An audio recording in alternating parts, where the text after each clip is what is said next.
Welcome to TryScottsdale.com. This is Eric, your host. We are looking at 3 different Residence Inns in Scottsdale, Arizona. One is the Residence Inn Salt River.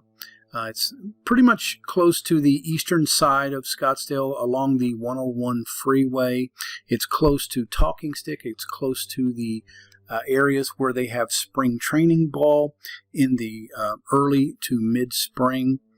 And also it's in a really good area where it offers quite a bit of specific amenities that any Residence Inn in Scottsdale is going to offer. But as you can see, it's fairly extravagant, and the extended stay is a major part of it. Probably between $100 to $250 a night, depending on what time of the year you're coming.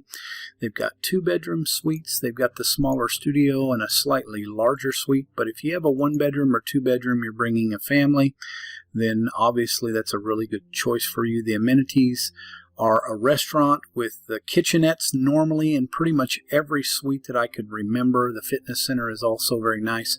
The Agave Lounge is pretty nice. It's pretty much for snacks and that type of things. I wouldn't say it's a 7-course meal. The fitness center was wonderful, and we're obviously really close to the 101 here, slightly off of Chaparral Road, and right there is the community college. But if you go up north a little bit here, and here is the Talking Stick area, and here is the spring training events.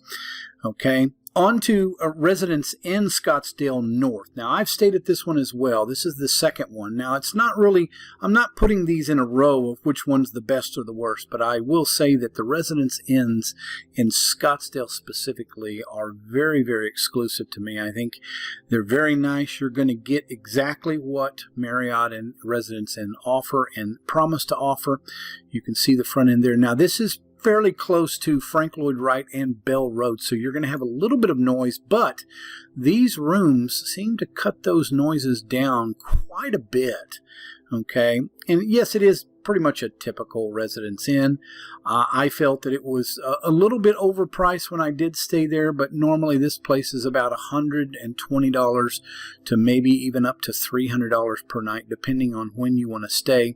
Is this one more of an extended stay? It could be. I think the breakfast was pretty good. The breakfast is every morning. It's free, with all the guests and everything, so that was a plus. They do have a corner king studio room that I actually remembered getting that I thought was pretty nice.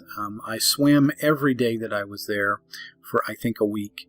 And then the 2-bedroom and 1-bedrooms, and they actually have a presidential suite if you have a family. So it's definitely something to look into. I didn't think the restaurant was that great because they didn't have a lot of things, but obviously they have the complimentary breakfast, and then they have the exercise room, which was typical. But as you can see, this one's a little bit more in the north part of Phoenix, or I'm sorry, the north part of Scottsdale, and right here's Frank Lloyd Wright. So just off of Frank Lloyd Wright, if you come to, say, for instance, the TPC Open, which is the golf tournament, they have the Phoenix Open is what they call it, but it's ran in Scottsdale. Well, this is where that event is taking place, right off of Greenway Hayden Loop.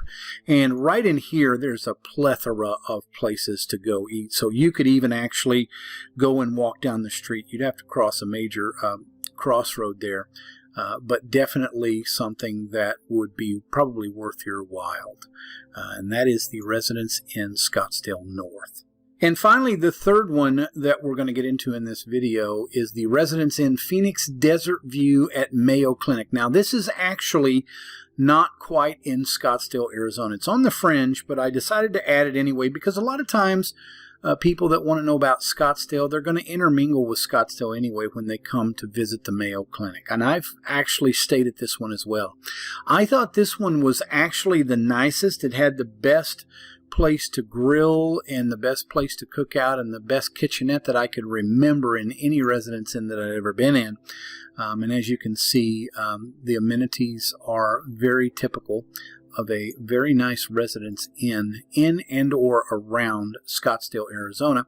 And as you can see, this is what I experienced as far as the kitchenette for the, obviously, the king bedroom. Okay, Now, if you're bringing more people to it, that's a different story. Now, if you're coming to the Mayo Clinic, specifically for the Mayo Clinic, God bless you. I wish you all the best, and your friends and or family that are having issues with those type of things. You never want to say that's one of the best places to come and visit, but being in Scottsdale, Arizona, you're going to be able to experience a lot of really nice places, and they do have regular studio suites and 1-bedroom and 2-bedroom with even kitchenettes in those studios, okay? This studio probably had or the 1-bedroom probably had that kitchenette that they offer. And then this hotel didn't really have a restaurant whatsoever, but they do have a 100% free hot breakfast every morning, just like Residence Inns do. And they do have a wonderful outdoor pool, and I remember it was a saltwater pool. They do have kitchenettes, Wi-Fi, all the fitness center stuff you need, but they do not have a restaurant on the premises. Okay, now I don't know why that is, but you do get a full breakfast. The exercise room was typical, and obviously this is for visiting people to the Mayo Clinic. And as you can see, this is on the fringe. We've got Scottsdale Road over here, but right around 56th Street to, say, 64th Street, depends on where you're at, is where Scottsdale and Phoenix meet. And so we're just off the fringe of Scottsdale, but I can say it doesn't have a restaurant. But if you have, maybe you can get a Scottsdale cab, and you can go right up the street here to Tatum Road. So they would take you on Mayo Drive Boulevard here, and right in here is a plethora of restaurants to eat at. So it's not too far away. It's still off the 101 freeway, so it's definitely one of those options for coming to Scottsdale, Arizona, and or the fringe of Phoenix, Arizona, to visit any Residence Inn. Make sure you click on the link in the description below to get our free newsletter at tryscottsdale.com. Have a great day, guys and gals.